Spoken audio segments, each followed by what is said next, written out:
우리가 오해하지 말아야 할 것은요, 자본주의의 작동 원리의 기본은 다 같이 잘 살려고 하면 다 같이 망한다라는 사실입니다. 그런데 우리가 이것을 왜 못 느끼냐 하면 평화로울 때는 이게 잘 못 느껴요. 그런데 아시다시피 요즘 평화롭다고 생각하나요? 세계가 평화롭지 않잖아요. 그래서 평화롭지 않을 때는 자본주의의 작동 원리의 기본인 다 같이 잘 살려고 하면 다 같이 망한다라는 것이 뚜렷하게 나타납니다. 그래서 이것은 한국뿐만 아니라 전 세계도 마찬가지입니다. 그래서 저는 각자 도생의 시대라고 하고 한국 탈출이라는 이야기를 자주 말씀드립니다. 그렇다면 우리는 이런 현상을 어디에서 이해할 수 있으며 나의 자산 관리에는 구체적으로 어떻게 적용하면 좋을까요? 오늘 그 이야기를 함께 나누어 보겠습니다. 아이러니하게도 자본주의 작동 원리의 기본인 다 같이 잘 살려고 하면 다 같이 망한다. 이것은 자본주의 국가가 아니라 공산주의 국가, 사회주의 국가에서 최근 두드러지게 드러났습니다. 바로 중국입니다. 자, 중국 공동부유 정책, 자, 많이 들어보셨죠? 이것은 시진핑이 몇 년 전부터 이야기한 겁니다. 그래서 같이 잘 살아야 된다. 그때 알리바바를 비롯한 빅테크 기업들이 엄청나게 성장했던 때였습니다. 그래서 빅테크들을 다 죽였죠. 동시에 그때 부동산도 강력한 규제를 했습니다. 제가 최근에 중국 부동산 문제 때문에 영상을 하나 올려드렸을 때 중국 부동산 문제는 애초부터 중국이 부동산 구조조정을 준비했던 결과다라고 말씀을 드렸죠. 그래서 당장의 영향은 있고 물론 좋은 현상은 아닙니다만 결과적으로 중국이 넘어서야 될 문제고 중국이 잘 다스릴 수 있을 것이다. 그 기간 동안 여러 가지 문제는 있겠지만 이 말씀을 드렸는데 마찬가지입니다. 공동부유 정책의 일환으로 빅테크도 때려잡았고 사교육도 때려잡았고 부동산도 때려잡으면서 이 공동부유 정책이 잘 되리라고 보았는데 결과적으로는 어떻습니까? 이게 실패한 겁니다. 지금의 중국의 경제 위기 중에 하나는 시진핑이 잘못된 공동부유 정책 때문이죠.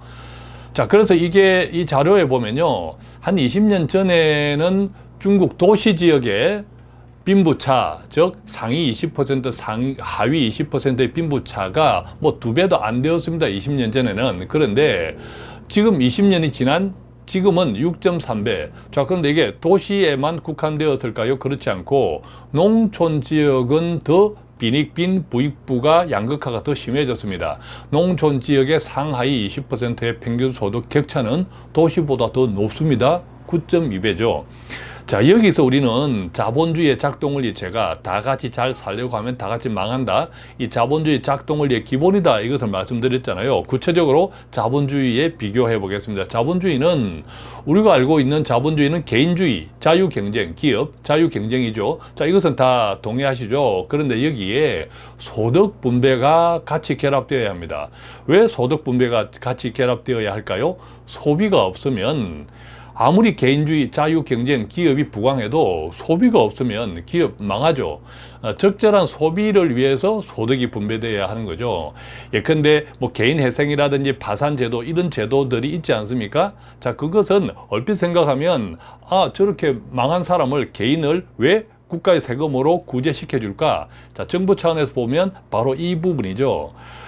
경제 주체로, 즉 소비 활동을 하게 하는 사람이 많아질수록 장기적으로 보면 국가, 정부, 자본주의 이익이다. 이 개념이거든요.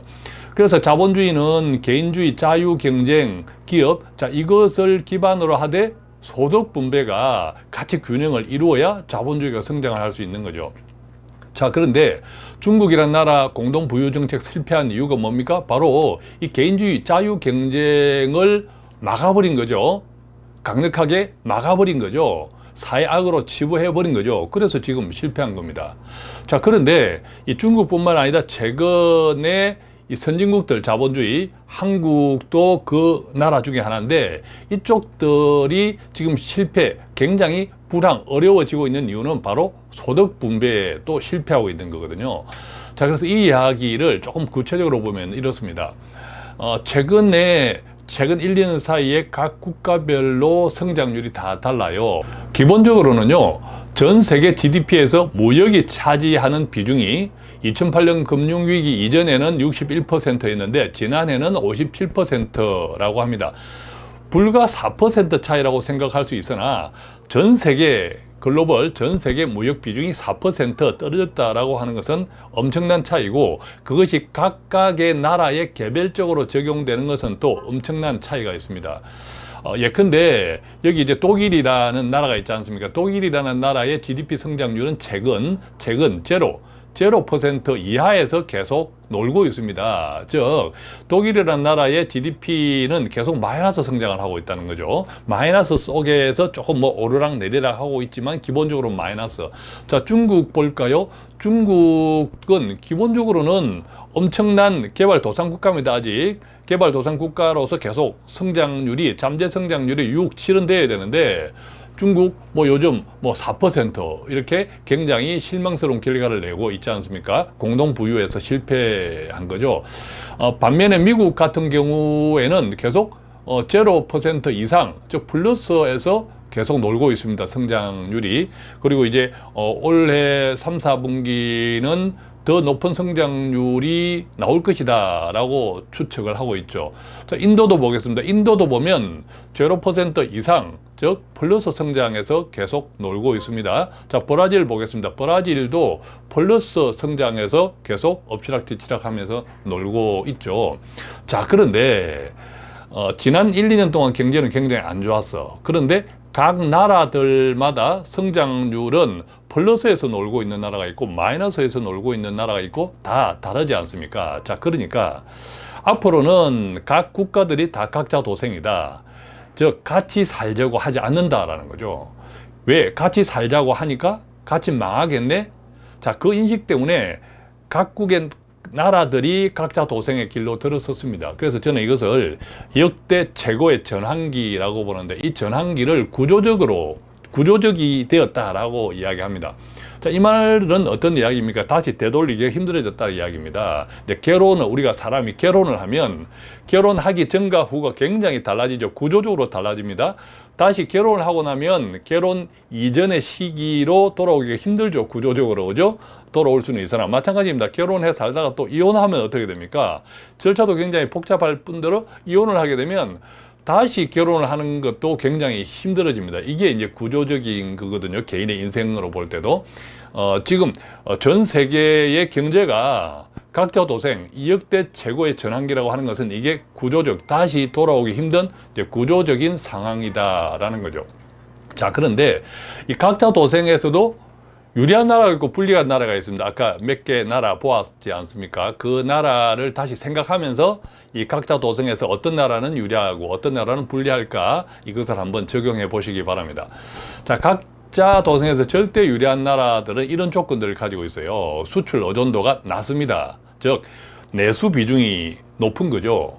즉 내 집안 살림이 빵빵하면 각자 도생 괜찮지 않습니까? 내가 부자면 각자 도생 훨씬 유리합니다. 그런 이야기죠. 내수 비중이 높다. 그 다음에 원자재가 강국입니다. 요즘 물가 오른 이유가 뭡니까? 공급망, 그죠? 원자재 이런 등등이지 않습니까? 그런데 내가 원자재 강국이다 라고 하면 뭐 각자 도생해서 유리하죠. 절대적으로. 예컨대 내 집안에서 다 뭐 자급자족하면 각자 도생에는 유리한 거죠. 자, 이런 국가들의 세 번째 특징은 인구가 많습니다. 그죠? 인구가 많으니까 훨씬 내수 비중이 높은 거죠. 또 최근에 이제 중국은 전 세계 경제의 원투펀치잖아요. 근데 중국이 좋지 않습니다. 많이 좋지 않습니까? 하다 보니까 그 중국하고 같이 먹고 살았던 나라들, 즉 중국 영향이 많은 나라들은 나쁘고 중국 영향이 적은 나라일수록 오히려 괜찮다, 상대적으로. 이게 각자 도생에 절대 유리한 나라들인데, 어떤 나라들이냐? 미국, 인도, 브라질 이런 나라들이에요. 이런 나라들. 인구 많죠. 원자재 강국이죠. 내수 비중 높죠. 중국 영향이 상대적으로 적죠. 이런 나라들이라는 거죠. 반대로 각자 도생에 절대 불리한 나라들은 정반대입니다. 그죠? 수출 의존도가 높아요. 내수 비중이 낮은 거죠. 그 다음에 원자재가 빈국입니다. 우리 한국 원자재가 빈국이죠. 이때 원자재는 당연히 인구도 들어갑니다. 그래서 인구가 적죠, 한국, 그죠? 그 다음에 중국 영향이 많습니다. 한국의 경제의 원투펀치는 미국, 중국이잖아요. 그러니까 중국 영향이 굉장히 많은 거죠. 대표적으로 그냥 한국입니다. 물론 다른 나라들도 있지만 대표적으로는 그렇다라는 뜻입니다. 물론 출구가 있습니다. 유일한 출구는 저는 수출이라고 보는 거죠. 수출, 그죠? 수출. 그럼 수출은 어느 정도 돼야 될까? 저는 GDP의 성장도 일어나고 GDP도 성장, 플러스로 성장해야 되고 동시에 수출 비중이, 즉 수출이 차지하는 비중이 한 60% 이상은 되어야 그나마 앞서 말씀드린 여러 가지 문제를 해결할 수 있다고 봐요. 이게 꾸준하게 이렇게 되어질 때. 자, 그런데 이게 가능하겠냐요? 세계는 지금 우리 한국뿐만 아니라 독자 생존이 가속화되고 있습니다. 그죠? 그래서 무역량도 감소했고, 지금 알고 있는 것처럼 우리가 양극화가 되고 있잖아요. 중국 위주 이쪽도 열심히 자기 편을 만들려고 하고 브릭스, 또 선진국 G7, G20 이런 쪽도 열심히 자기 편을 만들고자 하죠. 세계가 반토막 나 있습니다. 그래서 우리 한국 역시도 어떤 의미에서는 전 세계를 대상으로 무역을 하는 것이 아니라 앞으로는 점점 좁아든 이 시장에서 무역을 해야 되는데 경쟁은 더 치열하죠. 선진국들하고 이제 경쟁을 해야 되잖아요. 일본, 유럽 할 것 없이. 그러다 보니까 경쟁은 더 격화되고 시장은 줄어들었고 무역량은 감소하고. 그래서 일본의 전제 GDP가 성장하면서 수출 비중이 60% 이상이기에 쉽지 않다라는 거죠. 자, 세 번째입니다. 제가 각자 도생 한국 탈출을 자꾸 이야기하는 이유는 국가의 수출 전망이 어둡다면 내 돈이라도 내 자산이라도 수출을 해서 돈을 벌자라는 거죠. 돈을 벌어서 그 번 돈으로 좀 한국 내에서 많이 씁시다. 그러면 내수도 살릴 수 있잖아요. 자, 그런 뜻입니다. 자, 그러면 이 각자 도생 한국 탈출 어떻게 될까요? 무엇을 수출해야 될까요? 내 돈을 수출해야 되는데 어떻게 수출한다고? 늘 이야기 드리지만 달러 자산에 관심을 가지시는 게 좋다. 자, 달러라고 할 때는 달러 자산이라고 할 때는 달러 자체의 통화도 포함되고 그 다음에 미국 배당 주식형 자산이라든지 미국 채권형 자산이라든지 이런 등등의 미국의 자산, 자, 이런 것도 구입을 하면 달러로 구입하니까 이런 것들도 다 달러 자산이 되는 거죠. 물론 자, 이런 것들은 개인의 투자 적합도나 이런 등등을 다 따져서 이제 개별적으로 판단해야겠죠. 구체적으로 보면 달러는 이제 고환율 시대, 지금 1,300원 시대잖아요. 자, 이것이 뭐 1,200원, 1,100원으로 과거처럼 내려올까? 저는 상당히 쉽지 않다고 보는 거죠. 왜? 한국의 체력 자체가 떨어져 있습니다. 그러니까 달러가 절대적으로 공급되는 것하고 그 다음에 한국과의 각 국가 간의 상대적인 교환 가치인 환율은 벨기에의 문제예요. 자, 벨기에의 문제입니다. 근데 한국이 체력이 떨어지면 당연히 한국 돈의 가치가 떨어지는 거죠. 일본 보십시오. 일본이 계속 금리를 못 올리고 하다 보니까 일본 경제가 지금은 살아나는 듯 하지만 구조적으로 아직도 힘듭니다. 그래서 요즘 엔달러 환율이 완전 개판이지 않습니까? 그죠? 엄청나게 떨어졌죠. 그 덕분에 한국 사람들이 일본 여행을 많이 가잖아요. 지금 현재 엔달러 환율, 원 환율이 괜찮기 때문에. 자, 그런데 한국은 또 구조적으로 중국하고 붙어 있습니다. 무역이, 그죠? 바로 이제 끊을 수 없잖아요. 그러니까 중국의 위안화에도 영향을 받는데 위안화가 요즘 안 좋죠. 중국 경제가 안 좋으니까. 그러니까 한국도 그 영향을 받으니까 이런 등등을 하면 고환율 시대는 상당 기간 지속될 거다 이렇게 생각이 들고, 자, 그랬을 때 미국의 배당 주식형 자산 같은 경우에는 저 배당은 누가 줍니까? 이익이 나는 기업이 줍니다. 그죠? 이익이 없이는 배당이 힘들죠. 그래서 안정적인 성장 기업이라는 특징이 있는 것이고, 세 번째, 미국 채권형 자산 같은 경우는 채권은 전통적인 불황형 자산이죠. 이처럼 고금리가 계속 연장이 되면 결국 기업들이 부담이 계속 가속화된다는 것은 불황으로 갈 수 있고, 그 다음에 이제 이자가 나오죠. 그 다음에 또 전 세계 채권 시장은 지금 역사적 저점입니다. 물론 조금 더 떨어질 수 있고 언제 오를지 알 수 없으나 역사적 저점이라는 거, 여러 가지 이런 장점들이 있는 거죠. 투자 측면에서. 그래서 저는 요즘 채권도 거의 주식 겁시다.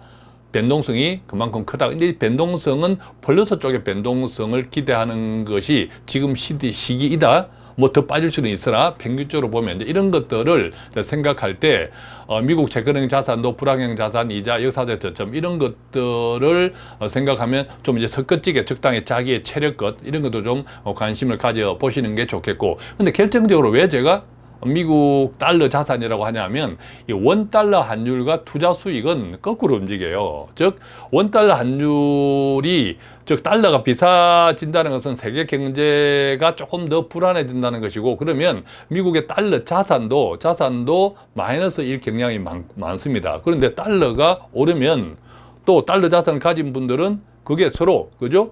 서로 완충이 되잖아요. 마찬가지입니다. 달러가 약해진다는 것은 내가 환차손이 생긴다는 것은 달러 자산을 가지고 있으면 달러 자산은 오히려 증가합니다. 그래서 이게 또 완충이 되는 거죠. 자, 이런 역상관관계가 있기 때문에 평균적으로는 항상 그런 건 아닌데 기간을 길게 늘어뜨려 보면 역상관관계가 많이 작용하기 때문에 오히려 안전성을 높이는 영향이 주는 거죠. 자, 이거 구체적으로 한번 사례를 한번 보겠습니다. 예컨대 저희 이제 바인 투자자문에서 하고 있는 미국 고배당 주식형 ETF. 저희는 이게 직접 투자가 아니고 다 펀드형입니다. 주식형 ETF 포트폴리오 같은 경우 보겠습니다. 자, 이것은 하나의 조금 전에 원달러 환율과 자산 수익률은, 투자자산 수익률은 반대로 움직이는 경향이 있다. 자, 이것을 하나의 사례로 보여드리는 겁니다. 자, 이 상품은 에그 팩토리를 해서 이제 배당, 에그, 계란이죠. 계란 공장. 이렇게 이름이 붙여져 있습니다. 에그 팩토리, 전통적인 고배당 주식형 ETF 포트폴리오인데, 자, 이 상품의 지난 3개월치 최근 수익률을 한번 보겠습니다. 보면 자, 외화 달러 기준 수익률과 원화 기준 수익률이 다 다르죠. 왜냐하면 원달러 환율이 계속 바뀌기 때문입니다. 자, 6월달 같은 경우에는 달러 기준 수익률 4%, 원화 수익률 3.2%, 그 다음에 배당은 0.86이 나왔는데 한 달치입니다. 6월달은 달러 수익률이나 원화 수익률이 비슷하죠. 큰 차이가 없죠. 어느 정도 환율이 안정되었다라는 뜻입니다. 그때는. 자, 7월달에 보면 외화 수익률은 3.65, 그죠? 그런데 원화 수익률은 0.62. 이때는 많이 차이 나죠. 무슨 소리입니까? 달러 수익률은 많은데 원화 수익률은 떨어졌다. 이때는 달러가 떨어졌다는 소리입니다. 그 대신에 경제시장, 투자시장은 안정됐기 때문에 달러 수익률은 상대적으로 높은 거죠. 자, 이 8월 달에는 거꾸로입니다. 8월 달에 가보면 원달러 환율은 높아졌습니다. 무슨 말입니까? 달러가 강세라는 것은 전 세계 투자시장 경제가 조금 더 불안해졌다. 그래서 투자가 마이너스예요. 투자가 마이너스인 대신에 원달러 환율, 즉 원화 수익률은 오히려 플러스예요. 그죠? 플러스예요. 자, 이런 식으로 계속 이제 역상관관계가 있기 때문에 평균적으로는 오히려 안정성을 더 추구한다 이 뜻입니다. 그래서 석 달간의 평균을 보면 합계 보면 외화 수익률도 누적 5.32 석 달간입니다. 원화로 환산한 수익률도 5.28. 무슨 이야기입니까? 계속 이제 왔다 갔다 서로 상충을 하지만 이제 평균적으로 보면 또 비슷하게 추종해 간다 이 뜻입니다. 그래서 단기적인 변동성이 오히려 달러 자산이 지금은 단기적인 변동성을 완충해 준다 이런 뜻입니다. 이렇게 이해하시면 되는데, 그래서 지난 3개월 동안 보면 외화 기준으로 달러 수익률 배당 합계하면 6.52, 또 원화 수익률 플러스 배당 합계하면 6.48 이런 결과가 나오는 거고, 또 두 번째 보겠습니다. 또 이제 저희 상품의 같은 고배당인데 이번에는 이제 위험 자체를 떨어뜨리기 위해서 변동성이 조금 더 낮으면 좋겠다 이런 분들이 많이 선호하는 상품인데, 주식과 채권을 혼합한 이런 ETF 포트폴리오 같은 경우인데 이것도 마찬가지입니다. 에그 팩토리니까 이제 배당이나 이자를 기본으로 전제하죠. 이것도 최근 3개월을 보면 6, 7, 8월 3개월을 보면 아까 비슷해요. 아까 이제 공부했으니까 한 번 더 확인해 보겠습니다. 6월 달은 외화 수익률, 달러 수익률이나 1.96, 원화 수익률 1.26, 자, 배당 0.86 나왔는데 6월 달에는 비슷하지 않습니까? 그러니까 이때는 안정되었다. 원달러 환율 변동도 별로 없고 경제 투자 시장도 안정되었다 이 뜻이고요. 자, 7월 달에 가보면 외화 수익률은 달러 수익률은 2.51인데 즉 달러 수익률이 2.51이라는 것은 투자 자산 시장이 좋다. 즉 경제가 좋아졌다 이 뜻이죠. 투자 시장이 좋아졌다. 그러면 필연적으로 대체로 보면 원달러 환율에서 달러가 약세입니다. 평화로울 때는 달러가 약세죠. 그래서 달러 수익률은 높은데 원화 수익률로 하면 환산하면 마이너스 이렇게 나오는 거죠. 자, 8월 달에는 또 반대입니다. 8월 달에는 오히려 달러 수익률이 마이너스죠. 근데 원화 수익률은 플러스죠. 이때는 달러 수익률이 마이너스라는 것은 투자 수익 자체는 마이너스. 어떤 현상? 경제가 상대적으로 불안해졌다. 투자 시장이 불안해졌다. 마이너스다. 그런데 그때는 달러가 올랐다. 그래서 원화 수익률은 1.60인 거죠. 자, 이것도 마찬가지입니다. 석 달간 누적 수익률을 따져보니까 2.35, 달러 베이스 2.35, 원화 수익률 기준 2.35. 하필이면 공교롭게 또 똑같습니다. 어떤 현상? 아까 말씀드렸죠. 달러 환율이나 달러 자산의 수익률은 서로 엎치락뒤치락 하지만 평균적으로는 동일하게 추구한다. 평균적으로는 그렇게 이해하면 좋겠습니다. 이것도 마찬가지로 외화 수익률은 뭐 배당 합계 달러를 하면 지난 3개월 동안 3.69, 또 원화 기준으로 하면 지난 3개월 수익률 플러스 배당 합계 3.69. 뭐 이렇게 이제 동일하게 나오네요. 이건 공교로운 현상입니다. 항상 동일하게 나오지는 않는데 비슷하게 나오는데 그래서 앞서 말씀드렸듯이 왜 달러 자산이냐, 달러 자산에 관심을 가지라 할 때 이 달러 자산이라는 것, 그 다음에 원 달러 환율에 이것은 서로 역상관관계이기 때문에 반대로 이야기하면 섞어지기 개념에서 위험 분산하니까 안정성을 더 추구할 수 있다. 이런 뜻이죠. 자, 그런데 꼭 그래서 한국 탈출할 때 전부 미국을 다 해야 되냐? 그런 것은 아니고 개별 주식 같은 경우는 또 달라요. 예컨대 혹시 개별 주식 종목 투자한다. 이것은 그 나라보다는 각 기업의 특성에 따라서 수익률이 업등락이 많이 되잖아요. 예컨대 모두가 폭락해도 상한가 치는 종목이 있고 모두가 상한가 쳐도 하한가 나는 종목이 있듯이 개별 기업의 특징이 가장 더 많이 반영이 되기 때문에 개별 주식 종목 같은 경우는 미국이든 한국이든 그 개별 주식의 특징을 따라서 움직이니까 공부 많이 하셔서 그렇게 하시면 되겠고, 근데 개별 주식 같은 경우에는 가급적 성장 산업에 관심을 가지면 좋겠습니다. 이것은 좀 길게 볼 때, 단타가 아니라 길게 볼 때. 그러면 성장 산업은 어떤 게 있을까요? 첫 번째는 신재생이죠. 2차 전지. 2차 전지도 여러 가지 2차 전지에 관련된 완제품 시장 기업들이 있고, 또 소재 기업들이 있고, 또 미래 전고체라든지 이런 기업들이 있으니까 그런 것들을 잘 공부하시고, 그 다음에 풍력, 태양광들도 결국은 성장하는 산업이지 않습니까? 최근에 우크라이나 전쟁이 조금 더 길어질 수 있다. 북한의 무기를 러시아 판다 이런 이야기 때문에 또 조금 에너지 쪽 산업이 지체될 수 있다. 최근 조금 흔들리는 모습이 있지만 길게 보면 성장하는 산업이니까 이런 것들도 저점일 때 분산 매수, 분할 매수 이런 것도 한번 고려해 보실 수 있겠고, 또 지정학적 리스크는 앞으로 더 많아질지는 모르겠지만 반대로 줄어들 가능성은 저는 없다. 자, 그러면 방위 산업 이런 것도 좀 관심을 가질 필요가 있고, 고령화는 우리나라뿐만 아니라 전 세계에 공통되는 이상이잖아요. 그래서 의료 바이오 이런 쪽들, 그 다음에 지금 4차 산업, AI, 챗봇, 로봇 이런 쪽들도 이제 관심을 가질 때 이런 것들은 좀 길게 보고 관심을 가지는 영역, 이것은 이제 개별 주식 종목 이렇게 말씀드리고 싶습니다.